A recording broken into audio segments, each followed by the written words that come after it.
But एक चीज और, अदानी ग्रुप स्टॉक्स एक बार हाईलाइट करना बनता है। कल ऑफ कोर्स जो डर था कि एमएससीआई वेटेज घटा सकता है, जिसकी वजह से हमने देखा 10-11% अदानी एंटरप्राइजेस गिरा भी, ये कंफर्म हो चुका है। 4 स्टॉक्स, सारे नहीं बट 4 स्टॉक्स पर वेटेज घट रही है। और फिर मई में जब दूसरा रिव्यू आएगा तब जो भी करेंगे, बट वेटेज जो घटाई है अनुमान मुताबिक ये एक्शन भी हो रहा है, इसको कैसे समझना है? देखिए, इस वेटेज के घटने की भनक मार्केट को कल ही लग गई थी। नहीं तो परसों स्टॉक ऊपर के सर्किट के आसपास बंद, और कल जिस तरह से इंट्राडे वॉलेटिलिटी दिखी, आप देखिए जोर से नीचे खुले, रिकवर हुए, रिकवर होने के बाद वापस से पिटाई हो गई। सो बेसिकली एमएससीआई के वेटेज घटने की वजह से जो सेलिंग होनी है, वो सेलिंग वैसे देखा जाए तो मार्च से लागू होंगे।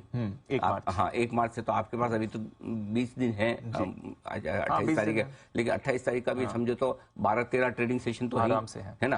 तो वैसे तो लेकिन मार्केट अपने आप को पहले ही एडजस्ट करने की कोशिश जरूर करता है।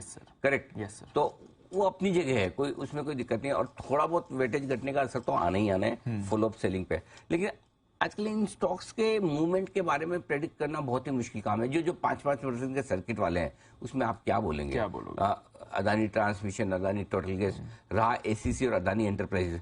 अब कितना ये आ चुका है और कितना आना बाकी है, ये कहना मुश्किल है। क्योंकि आजकल जो सेलिंग हो रही है ना, ये सेलिंग एमएससीआई वाली है या कोई दूसरी है। But in any case MSCI का वेटेज घटना अच्छी बात तो नहीं है, राइट। और ये वेटेज घटने से क्या है, जो फंड्स बेच कर निकलेंगे वो अदरवाइज नहीं लेंगे अदानी स्टॉक्स को, राइट। एक तो क्या होता है कि आप किसी इंडेक्स को फॉलो कर रहे हो और उस इंडेक्स में जो स्टॉक है उसको आपको उसी कंपोजिशन में खरीदना जरूरी है। करेक्ट सर, करेक्ट, यस, बराबर है। बराबर। दूसरी तरफ ये होता है कि आप इंडेक्स भूल जाओ, मुझे स्टॉक ही पसंद है, कोई स्टॉक इंडेक्स में हो ना हो मुझे लेना है। वो आपका इंडेक्स के उस स्टॉक के प्रति प्यार है, राइट, पसंद करते हैं। Correct, correct, correct. सो वो वाली चीज, जैसे अगर वो स्टॉक इंडेक्स से बाहर निकल भी गया किसी वजह से, लेकिन मुझे तो पसंद है, मैं लूंगा, रखूंगा, बेचूंगा नहीं। वो तो नहीं है ना, वो तो नहीं है, वो तो आज तो नहीं है कम से कम। सो उस हिसाब से सेलिंग तो होनी है, लेकिन मैंने छोड़ दिया है। अब कल 15% नीचे है, कौन बोल सकता था पूरा रिकवर होकर हरे में आ जाएगा, और कौन हो सकता है बोल सकता है वापस 11%। क्यों घटा? चलो मान लें क्यों घटा कि एमएससीआई का रिव्यू हो रहा है, क्यों बढ़ा? और बढ़ा तो वापस क्यों घटा? तो जब इतने सारे क्यों और उन क्यों में से किसी का जवाब नहीं, तो बेहतर है कि स्टे अवे, आराम शांति से देखो, जो हो रहा है देखो, एंजॉय करो दो। बस है आपके पास स्टॉक, तो हम तो लगातार ये करेंगे, जब आपको ठीक मौका लगे आप हल्के होते रहिए। और बाकी देखो, दोनों तरह के लोग हैं, जिनको पसंद है उनको बहुत पसंद है, वो भी एक बड़ा खेमा है जो मानता है कि वापस से बाउंस होगा, ये होगा। और दूसरी तरफ वो लोग हैं जो ये कहते हैं कि नहीं भाई, ये सब दिक्कतें होने के बाद हमें पोर्टफोलियो में नहीं रखना है। दोनों तरफ के बड़े स्ट्रांग व्यू है, आपका जो व्यू हो आप अपने व्यू के साथ रहे।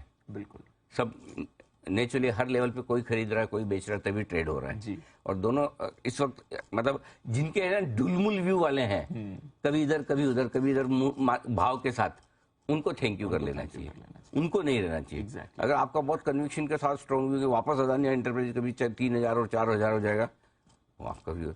किसी का है व्यू ऐसा कि वापस 1000 हो जाएगा, तो आप अपने व्यू के साथ रहे। और अगर आपका व्यू नहीं बन पा रहा है तो दूर रहे।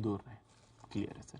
भाई कल एलआईसी के नंबर्स आए थे, उसके बाद मैनेजमेंट का भी बयान है, उसमें भी उन्होंने कहा है कि वो अदानी की सीनियर मैनेजमेंट से बात करने वाले हैं एक्सपोजर को लेकर, और बाकी वो भी रिव्यू करने वाले। तो एलआईसी की तरफ से भी ये आया है कि सफाई तो मांगेंगे वो भी अदानी से। हो गई एक्चुअली, कल अपनी ये बात कर रहे थे जी। रोज कोई ऐसी खबरें आएगी, कभी किसी रेगुलेटर की तरफ से, कभी किसी इन्वेस्टर की तरफ से, कभी मॉर्गन स्टैनली के कंपोजिट इंडेक्स की तरफ से, तो कभी एलआईसी की तरफ से, कभी किसी बैंक की तरफ से। अच्छे खराब बढ़िया ये सब स्टेटमेंट चलते रहेंगे, ये रहेंगे नेचुरली। अब समझो एलआईसी के चेयरमैन को किसी ने प्रेस कॉन्फ्रेंस में पूछा, आप ये थोड़ा नहीं जी हम तो कुछ नहीं करेंगे, तो बोल ही नहीं सकते। अगर किसी कोई सवाल पूछा जाएगा, भाई हमारी नजर है, हम जानकारी ले रहे हैं, जरूरत होगी तो लेंगे, यही बोलेंगे ना, बोलना ही पड़ेगा। आप ये थोड़ी दे सकते नहीं हमें कोई फर्क नहीं पड़ता, स्टॉक 50% उड़ जाए। करेक्ट सर, नहीं कह सकते ना आप, नहीं कह सकते। तो आई थिंक ये सब चीजें चलती रहेंगी, रोज खबरों में, सुर्खियों में कुछ दिन तक रहेंगे। मार्केट का रिएक्शन इन पर म्यूट हो जाएगा। मार्केट का रिएक्शन कुछ सॉलिड चीजें, जैसे एमएससीआई है, ये सॉलिड चीज है जिसके दम पर बाइंग सेलिंग होती है, तो उस पर रिएक्शन जरूर आएगा। और ये खबरें रहेगी जो स्टॉक को थोड़ा बहुत ऊपर नीचे करती रहेंगी जी। चलिए, खबरें और भी आ रही हैं अदानी ग्रुप की, उस पर आप करें फोकस।